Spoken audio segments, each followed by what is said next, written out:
Chapter 6 Indigo Eyes. The police are investigating the disturbances from last night downstairs. The neighbors called it in. There are no signs of a break-in, and that big table was clearly tossed into the dining room window from the inside. That young man's crime scene left everyone baffled ever since. It has to be the house. Sleepy Hollow has its share of oddities in its history, yet time relegated those to mere folklore. Cold sweats and an electrifying haze of unreality invade the senses of these three officers. The sooner they get this over with, the better. Felicity stands by the attic window as she pretends to not be watching. Ben, well, he's doing push-ups, ab crunches, and squats. After a while, she can't help but slip out a comment. "Surely this form of yours will only be as fit as it was when you died, kind sir. You seem rather fine to me." He replies without interrupting the workout. "Figured as much. All in the mind, right? Still, always did this every morning before school. It helped me not feel completely defenseless." "Against what?" "Ugh, doesn't matter. I just don't like feeling weak. It sucks." "What sucks?" She's worried he's reverting to his uncouth speak. He stops the workout. "Oh, right. It's a turn of phrase. It means, frustrating." "I see. It would appear in your age you avoid words starting with F, unless, of course, the word Felicity!" She giggles, covering her mouth. What an utterly adorable woman. Much like her daughter. Lydia is playing with her invisible tea set in the corner, speaking to an equally invisible gentleman caller. "Please, pour some more tea, good sir." Ben jumps up, spurred by an epiphany, and turns to the children. "Hey, guys, I noticed none of you are scared of your mom." I, I was." Peter raises his hand coyly. It's obvious the slight trepidation he experiences in her presence still. "Right. You didn't know her before. That's normal. I got spooked too." Felicity feels uncomfortable with the conversation. "Please, let us not go into that. It took a long time for Peter to accept me. It was only because of my children, who still appear alive and well, despite. Anyhow, they brought us together so I could protect him." "You look alive too, Mommy," Lydia says, furrowing her brow. Gunner stands up to contribute. "When ladies came over to Grandpa's parties in the parlor, they would always say Mother was ravishing. Not sure what that means, but I think it's a good thing." Wipes his nose. Prideful. Bingo. Ben's intuition was correct. Appearance in this reality is bound only by memories. And if those memories can be shared... "Lydia, come over here a sec. Tell me about your mother." "Ben, what are you doing?" Felicity is flustered with concern. "I'm going to see what she sees. Trust me." Places his hands on her child's head. "Well, she's like me, but she's very big and has blue eyes." For a child just shy of 7 years old, she can't really express much in the way of details. But that's unnecessary. He sees her now. The bell. She is holding her daughter's hand as they walk in a park full of well-dressed gentlemen and ladies, top hats and parasols. A street urchin with his shoe-shine box, tending to a distinguished noble's shoes. A carriage passing by. All noise. All that matters is her. She is completely out of his league. Spry and elegant, with a very pronounced strut. So feminine. Her shiny blonde hair, braided and wrapped in a bun, behind her head. She turns to Lydia and smiles as they approach a bandstand in the middle of the park. Unusually fashionable bangs frame her face. The sheer radiance and joy she expresses with a smile feels like a shot to the chest. Point blank. Ben turns to Felicity. Before his very eyes, death is shed from her entirely, like dusting off a statue. Now that she stands in front of him, every detail floods his perception. He lingers on her chest. That's what Lydia meant when she said, big. The young man gets smacked upside the head. The woman turns her back on him. Huh. Grabs his skull. Ow! What did I do? Your decorum, sir. You lost it. It dawns on him that his thoughts can't really be hidden from her, particularly the really loud ones. My sincere apologies, milady. Milady. This is the first time she's laughed this loud. Does she understand what's happening? Felicity, can you look at me? Why would I? She's being an adorable idiot again. I want to see your eyes. She coyly turns around with a stupid smile. Ben draws really close to her, one would say, at kissing distance. Gently lifts her veil. Your eyes are indigo. Wow, that's really unusual. Your eyes are supposed to be blue, right? She turns beet red from his intensity. You, you see my eyes? I can see everything. The belle of Sleepy Hollow. The real deal. Those pearlescent windows to her soul widen. But how? Let me show you. Holds her face while sharing his memories. That was a good day. She looks at her hands, the delicate cuteness of her fingers, her bright, smooth complexion. Is this a dream? Is she actually alive again? What is this overwhelming feeling coming from this man? Felicity warps into her bedroom.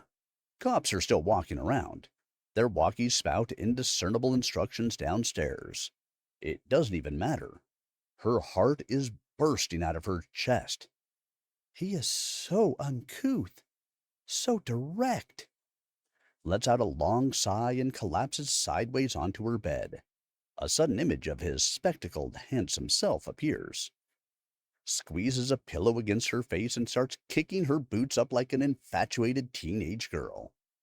Well, squealing. It's getting darker.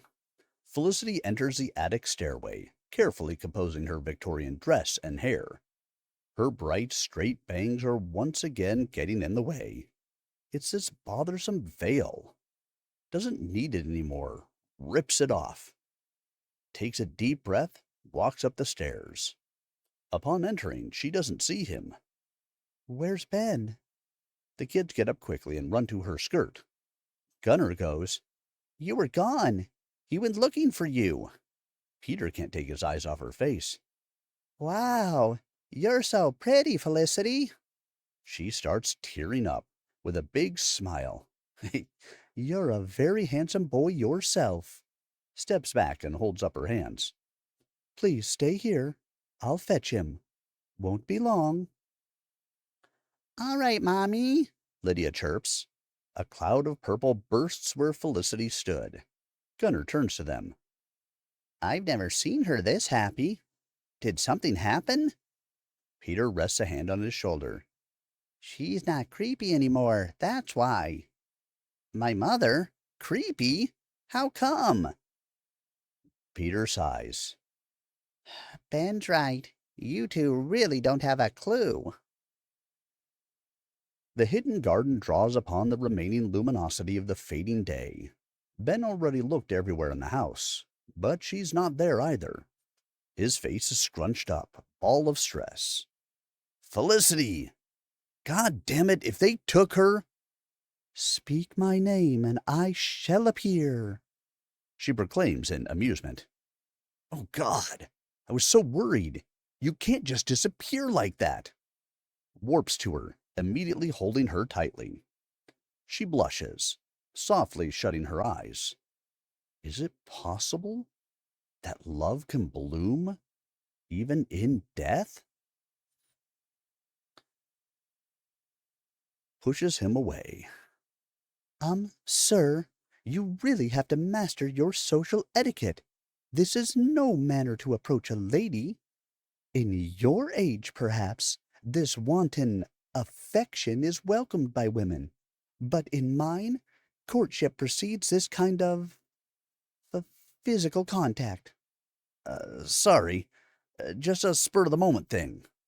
Are you all right? I feel splendid, thank you. Thank you so much for returning my vitality to me, if I can even dub it as such. Holds his hands, bearing a beautiful pleasance. I could tell it was a problem for you. I had to find a way to fix it. That's what I. What you do? Yes, that much is clear to me now. She evidently wants to say more, but can't find the words. As such, both stare at each other, long enough to make someone else in their presence feel like a third wheel, the violets swaying in the wind. A looming darkness above, while mist retreats upon nightfall. Two figures around the same height, their gazes locked. Together. A magnificent picture of something impossible, blooming in such an inhospitable, yet nonetheless poetic canvas of gloom. Both stand there, blushing, unsure of what to say. Awkwardness starts to set in. It may be what they're both thinking the same thing, for such is youth. We should go. To the children, she says, holding back a sigh. Yeah, all right. Adjusts his glasses for the first time since he died. The moonlight bathes the young couple sitting under the attic window. That moment in the garden appears to have robbed them of their ability to speak. But as their thoughts wander wildly in the fields of bliss, it soon results in fanciful conversation, a sparring of the minds in a shared space. The challenge? To woo and wit. A beautiful dance, like the one downstairs. Whatever loneliness haunted these two fascinating beings, it has departed thusly. Yet do not mistake this. Felicity Craig, in her ways, has sent Benjamin Freeman into orbit. Because whether she would admit it or not, she knew her beauty. She remembers it clearly now, whereas he has no idea what she sees in him.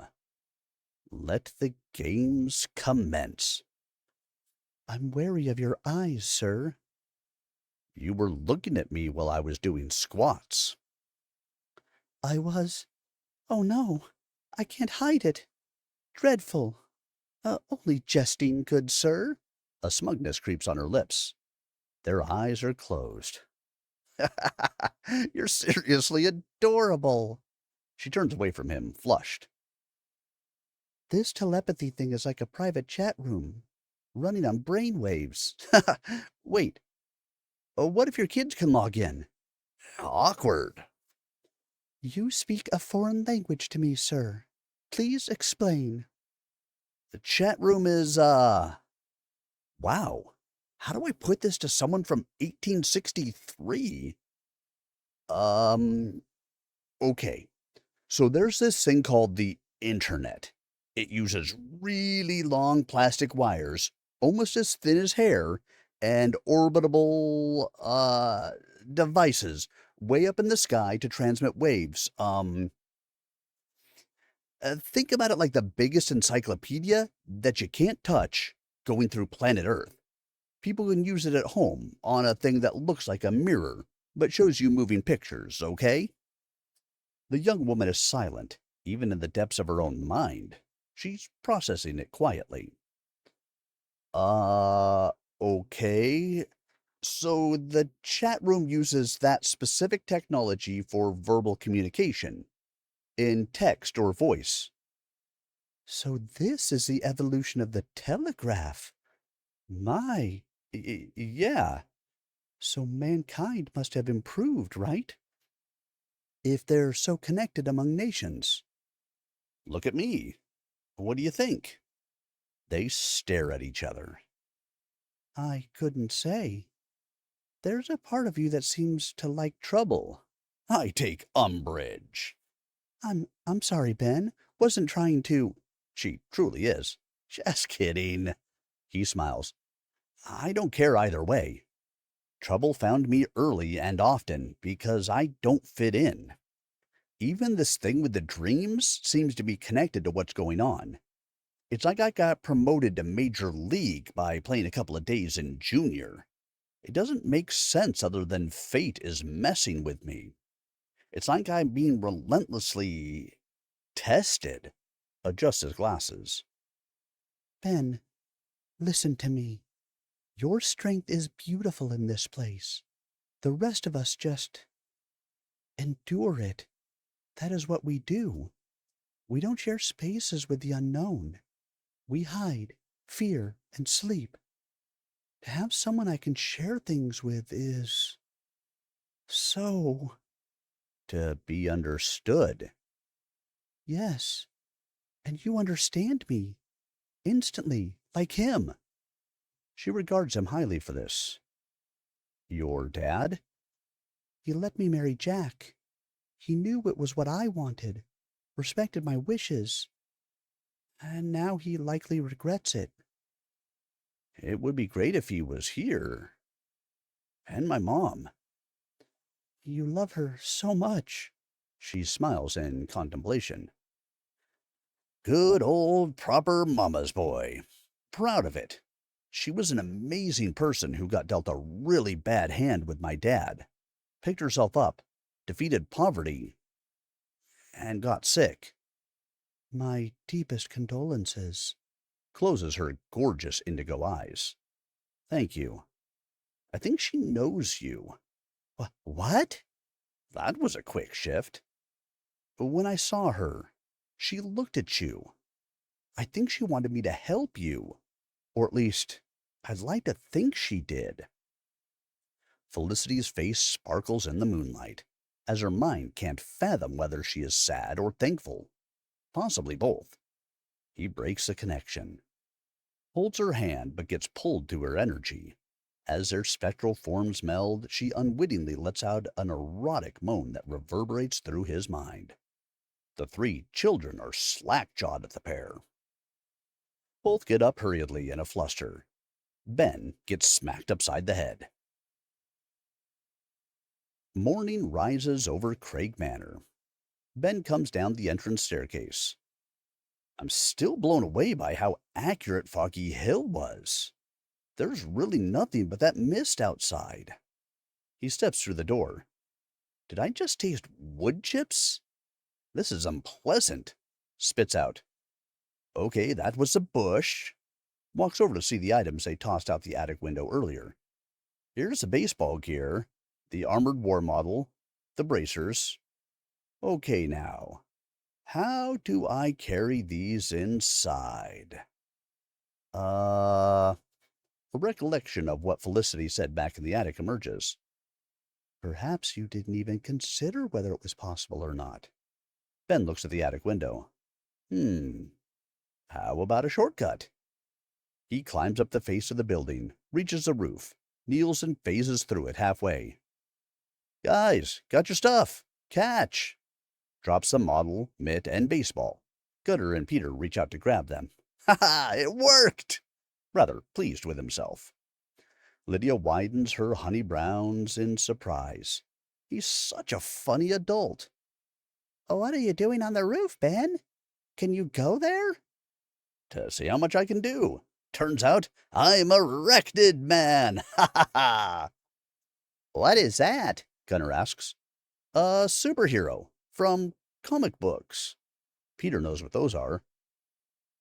Like Ultimate Man? Yeah.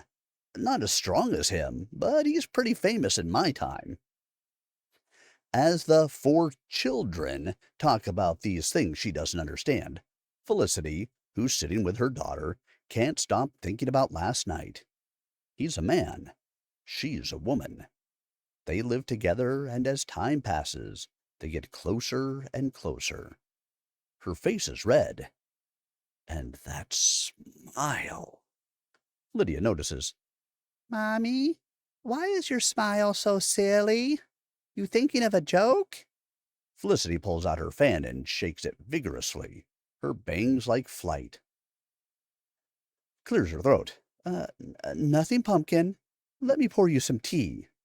Such a relentlessly inquisitive child she is. Might be she's at that age for the dreaded, incessant why word. Ben watched the whole scene, realizing that the tea set is actually laid out on the floor between them. And that fan? He comments. Constructs. Felicity looks up at him. As in, of the mind? Yep. Our memories allow us to build constructs of things we owned. This is seriously useful. Lydia, you're really something, you know that? The miniature lady laughs. He shifts out of the ceiling. Footsteps stomp to the other end of the house. Sounds to be in high spirits. A couple of Dan's steps are heard. They giggle. Drops down onto the hidden garden. I remember wearing these, so shouldn't be a problem then. Ben's bright red arm bracers immediately materialize on him, while the original article seemingly lies discarded on the floor. He's figured it out. Before the house powers down, better practice. All right, now I feel a lot more confident about this. Grunting and shouts travel from the garden into the attic. Ha! Hey-ya! Felicity gets up and phases through the wall to see what he's up to. Her pardon, Ben is shadowboxing. He dodges, weaves, punches, jumps, kicks in multiple directions, while his movements precipitously increase in velocity. She can feel gusts of wind emanating from his direction. Turns to them. Children, stay here. I'm going to see if he needs anything. Ha! One last turning high kick is shot into the air. As Felicity floats down, her skirt is suddenly blown upwards, revealing her modest undergarments. Thankfully, he doesn't notice it while swiveling around. She struts towards him, picking up her skirt with both hands, heels clacking on the stone pavement, a bright red face. What are you doing? Getting into the swing of things. Bumps his knuckles together and the bracers vanish. I'm gonna fight that thing, Felicity. Opening her mouth to speak her piece, the young brawler interrupts. And I'm gonna win, so we can go about our merry lives. Well, poor choice of words, I guess, but you know what I mean. I do. That's what I want as well. But what if it drags you away from us? Her eyes shimmering moist, pleading. Oh, it will. And that would be the moment to send it packing. If that thing in the red is hungry, it can eat its own crap for all I care. Not me, not the people I care about. I promise you, I'll make this work for us. Felicity notices his leg is no longer crooked. Your leg? Yeah, figured that'd just get in the way. Next thing I knew, I was fixed. Slides her soft hand on his neck. But what about this? This one stays. In striking, steely-eyed resolve. Need a reminder of what's not supposed to happen to anyone else. Winter of 1849, Sleepy Hollow. A bustling, muddy main street with many ongoing constructions in wooden frames, materials piled along the freshly laid sidewalks. A young, scruffy-haired Jack Williamson, wearing faded and dusty work clothes, is involved in an altercation on one side of the street, between a carriage transporting goods and a stagecoach. A gentleman in a top hat sticks his head out of the latter, protests at the passerby over a man doing his job. I have very important business to attend to, and there is this mongrel taking up the road with his menial labor. Get your boxes out of the way so we may pass. Jack remains calm, adjusts his suspenders, and walks up to the window. Sir, it will only take a moment. Please be patient. Time is money. Money is everything. Unless this business is important to Sleepy Hollow, I don't see how. He interrupts. This business is important to the entire nation, sir. Craig Metallurgy supplies the Eastern Railways. Of course it had to be that Norwegian iron peddler. These immigrants and their impositions over my town. A purple blur of an 18-year-old blonde rushes to squeeze through the gathering crowd. Sir, I take offense. Mr. Craig is my employer, and he honors my labor more than anyone else in this town. You take offense? These proles? Ah! The arrogant man turns to his driver. Remove this imbecile from my sight. The driver, in a top hat and black long coat, is evidently familiar with the discarding of nuisances. Hops out of the seat, whip in hand, raises it. As it snaps down, Felicity thrusts in the way. Stop! Searing pain, blood on the cobblestone, a long cut from below her right cheekbone folding into her jaw. It burns terribly. Jack steps in and furiously decks the driver onto the pavement. You don't touch her! Turns to her as she tries to stop the bleeding with her hand. Are you all right, Miss Craig? She attempts to draw a smile. I'm fine. Immediately picks her up and makes a dash to the physician's clinic down the street. Please, sir, put me down. I'm fine. Jack anxiously shouts. No, this is my fault. I will make it right with Mr. Craig, I swear. Felicity looks at his scowling face while her whole body jumps up and down on his strong arms during the sprint. It doesn't even hurt anymore. A purple scar on the left side of her face, tears before Ben's shock. What is this? Are you okay, Felicity? Her eyes moisten slightly in remembrance of the sharp pain. We all have scars. You just reminded me of mine. This sends him into an anxious fit. Oh, man, this is my fault. How do we change it back? Her smile grows. If it's all right with you, I wish to keep it. A reminder that I will never regret protecting someone. Pupils widen. His heart aches. This magnanimous, gorgeous femme of noble glow is everything he couldn't see in other people. She gently takes off his glasses. Your eyes are verdant green, you know. The color of spring. Of hope. That very much threw him over the edge. Ben binds lips to Felicity passionately and in total abandonment of his constraints toward this woman, confirming what he felt. Everything he is as a man is only true when he is with her. Her bright red cheeks, slowly batting eyelashes as she momentarily surrenders her entire being to his emotions. This rushing wave of energy is making her feel lightheaded and tingly. So much love coming from this man. He pushes her away. I'm sorry, You're so... She's still raving. A cute, lovesick sigh escapes her lips. Oh, my... Sir, I have to say... Pulls out her fan and starts flapping it. Wonder how many women you've done this to. 'Tis rather lascivious. Not many. I wasn't a popular kid. Ben looks down, scratching his head. I find that hard to believe. Are your women even interested in men? Sometimes I wonder that myself. But then again, I'm me, so... She frowns. What do you mean? The young man shrugs this off. I don't know. Guess I'm not their cup of tea. What I can tell you.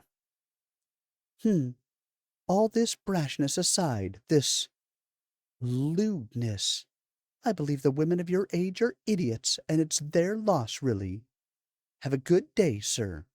Hands him his glasses, bows to him with a stupid smile, and goes back into the house.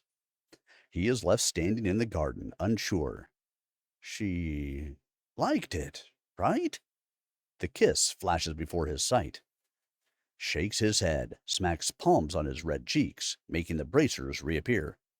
Okay, bro, that's your prize right there. You figure this out. Then, now he's the one with the intrusive basic smile.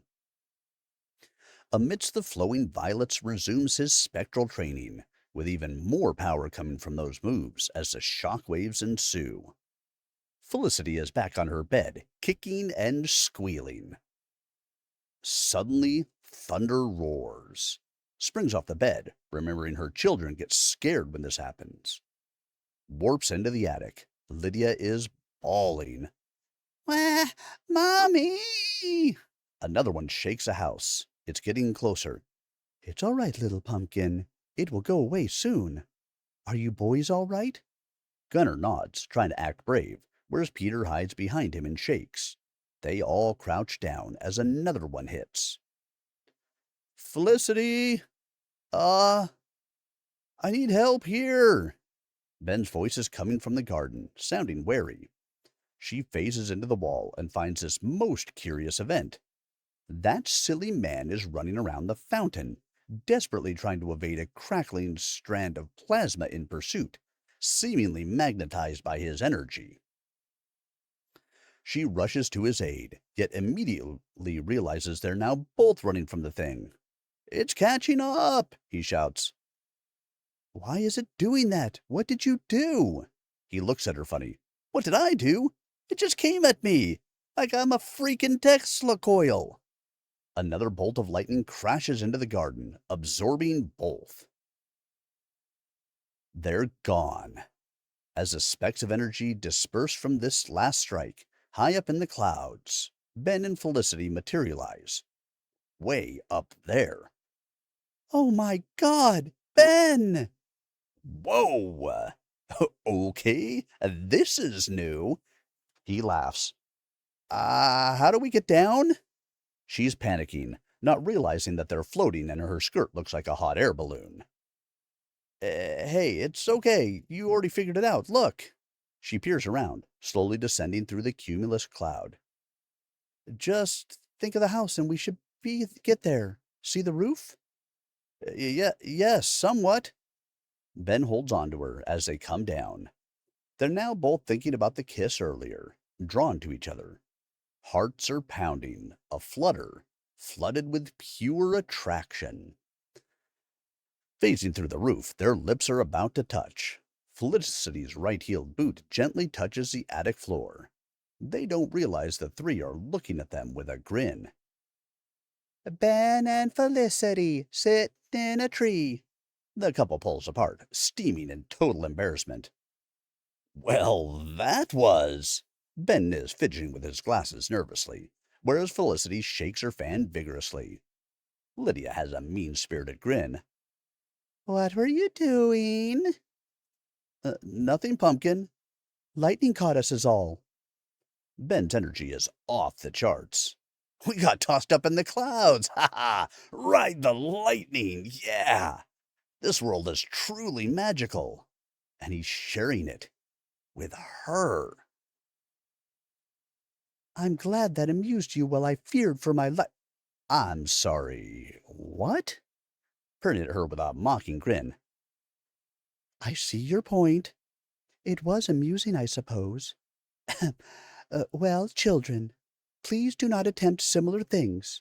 Not at least until we understand how they work. It could be dangerous nonetheless. Walks up to the bell, spectacle eyes trying to catch her attention. Just amusing? Hot and bothered. Sir, you really don't know when to stop. As the house grows quieter and the emptiness fills every room, the once loud attic slowly becomes darker. The children are vanishing. You feel tired? He asks her. No, not yet. Sir, what manner of devious ideas are floating around now? Glares in suspicion. He goes beet red, which is a look that suits him quite well, in her estimation. This is so fun. No, I'm not. We're still in courtship stage, right? Felicity nods approvingly, glowing in joy. I was just thinking, Wanted to drop by Bert over at the department store. I think I remember it. You can't really cook for us anymore. Why would you go there? Just want to check up on him. Will you join me? Stretches out his hand with the desire to show her a bigger world. In leaving the house? I don't know, Ben. Isn't it dangerous? Shouldn't be. I know where it is. I don't think we'll get lost. Felicity is wary of this risky proposition. What if they can't get back inside the house? Leave your pin here. It will be fine. Ben Freeman is the sort of man that constantly tries to surpass his limits. Sometimes out of sheer curiosity, but more often than not, he's trying to understand a problem, looking at every hypothesis, cataloging the range of possibilities before him. He's not afraid in the face of a threat. Nothing intimidates him, especially in the presence of those he cares about. Trust him, Felicity. She pulls out the rose pin from her tiny hat and places it on the floor, takes her black gloves off her dress and puts them on, rolling a decorated black hose along her soft arms. Composes the puffy shoulders of her dress, adjusts the hat just right, tilted to the side, then the golden bangs. A purple parasol pops open into her grip. Smiles at him. I'm ready, Mr. Freeman. Right this way, Miss Craig. Raises a right elbow, gentlemanly. Proceeds to coil a left arm around his, ladylike. The odd couple. A clash of centuries in fashion sense, yet so lovely together. Tonight they depart on their first date. The Sleepy Hollow Main Street. Darkness squeezes every light source, from storefront to house to street lamps, into tiny static orbs. In this world, whatever the living conjured up over centuries to illuminate their path after sundown, it barely reaches them here. The couple appreciates the quiet and the desertedness of their promenade. This is, after all, their first night alone. Felicity peeks into Mr. Phillips's store. She remembers this place, yet there are so many things in there. It all looks so new and glossy, like the chinaware furnishings I saw. With curiosity flaring up at all these articles, she lets go of Ben's arm, glues herself to the window. Her and Papa used to shop here. This is so wonderful. Commerce really blew up after your time. There's just about everything you can buy and sell. Most of it is useless, though, and people forget how to care for one another, so it's really comfortable, I guess. But I don't think it's worth the sacrifice for those things, you know? Indeed, that's truly heartbreaking. Why sacrifice bonds and caring? Are folks so cold-hearted in your age they only muster care for things now? Essentially, that's what happened. Yeah, they worry a lot about what others think of them, so there is still a society. Sorta. It just doesn't work very well anymore. People aren't getting married or having kids. Old people die alone. I understand now why you barely hold nostalgia of your past life. I wouldn't be happy in that world either. The reason I didn't mind dying is that, for the first time, since my mom, I actually cared about someone.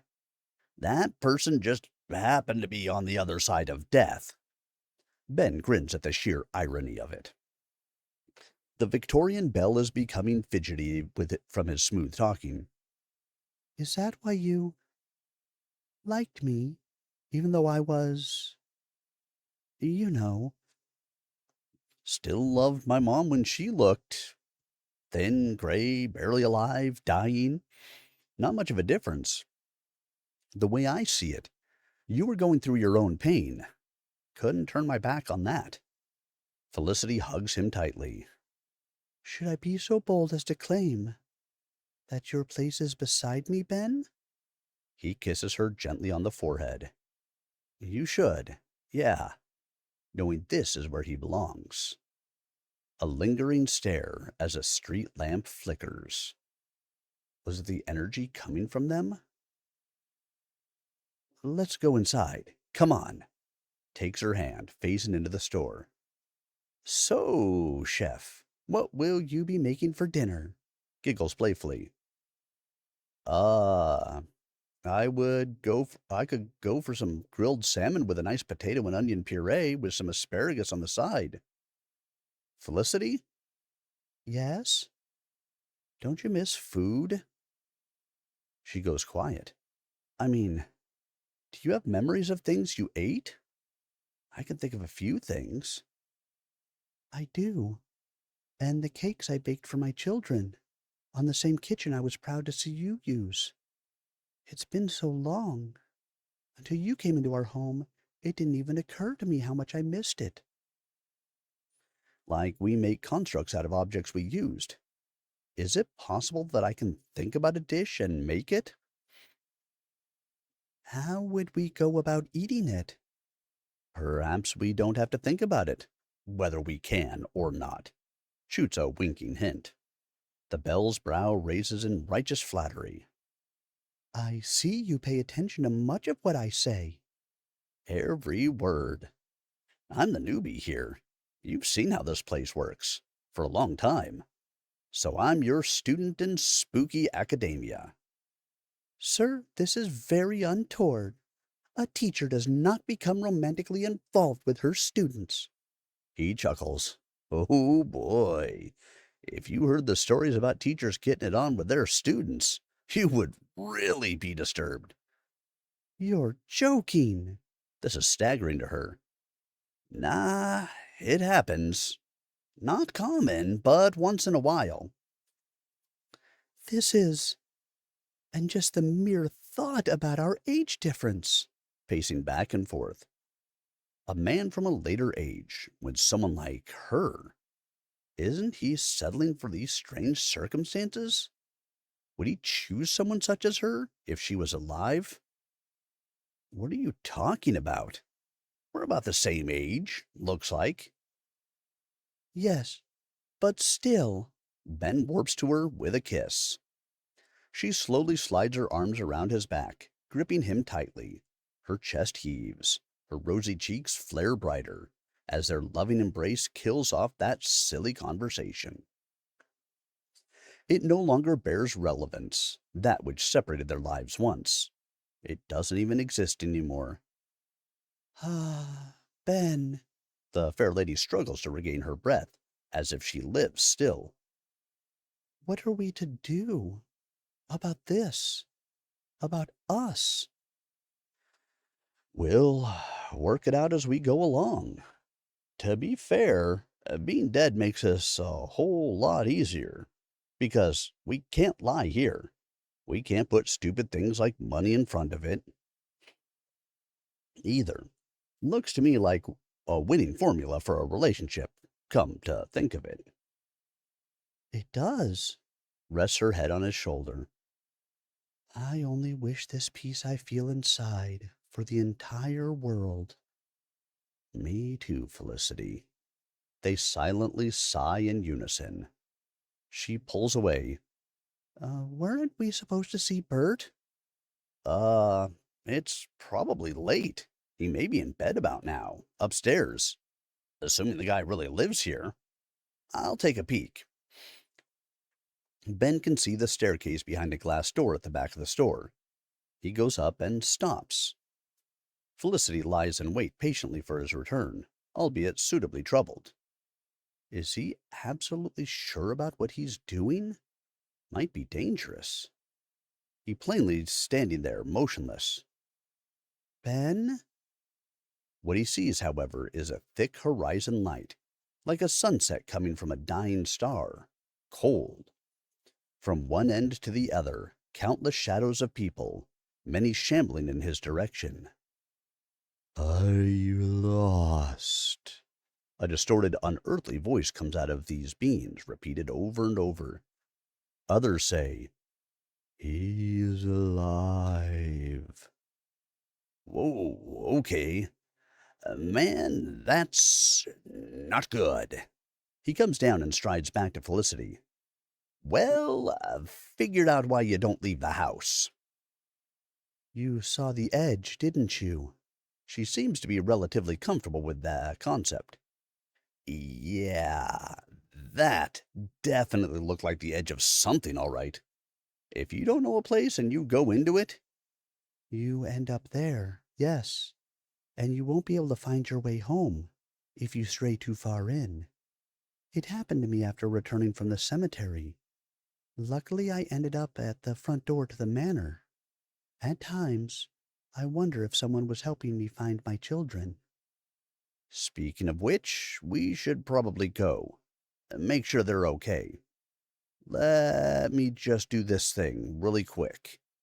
He looks at a standing chalkboard beside the counter. While he's messing with it, Felicity looks upon him with tender eyes. This man didn't know her, and despite the horror of their condition, became attached to her unfortunate family, treats her as a good friend, the children as his own. For someone who wouldn't love any more, it is clear most of that love wasn't spent. It was saved for the right time. Okay, I'm ready. The pair holds hands. Think of the pin, Felicity. Both warp back to the attic. The pin is on the floor between them. He grins. This is a neat time saver, I'll give you that. How did you know this would work? She keeps looking at it. I didn't. But this is a part of you, so I guess I was right. This man sure takes his fair bit of chances with matters unknown. Yet this confidence he carries about reassures her. Perhaps cowering in the dark, waiting for the horrors to pass by, wasn't the way. It doesn't feel so much like death anymore. And yet... Ben? Yeah? We should sleep too. Starting to feel weaker with all this darkness. We don't have much time left, it would seem. Ben is worried about the sleeping arrangement, looking around. Right. So how do we go about doing that? In the corners of the walls, where it's darker. I wish there was a bed here, but in truth, it really doesn't matter how we lay. Still, would you? She's blushing. I won't leave your side. No. The woman's gratitude rests upon a gentle, weary smile. He sits on the corner. She nestles between his legs, softly lays her head on his chest. Everything about this one day was perfect to her. This is nicer. It doesn't seem so bad anymore, all of this. We made it better, you and I. He snuggles around this warm, wonderful being. Even in the face of his oath to protect this woman, it feels safe and peaceful to be with her. Felicity. What a beautiful name. Darkness and silence finally consumed the entire manor. The morning sun shines into the department store. Bert comes down the stairs, puts on his leather apron, ready for another day at his job. Something feels off. A few items seem as though they were moved. He checks the door. No signs of a break-in. Is he becoming paranoid? This town rarely ever reports break-ins or thefts. Checks a register. Still has the same money. Items in the inventory for the store shelves are all present and accounted for. It is only after noticing the chalkboard leaning on the counter that he understands what took place. Pulls out a handkerchief to wipe his joyous eyes, for it read thus: We're okay. Ben and Felicity. Smiley face.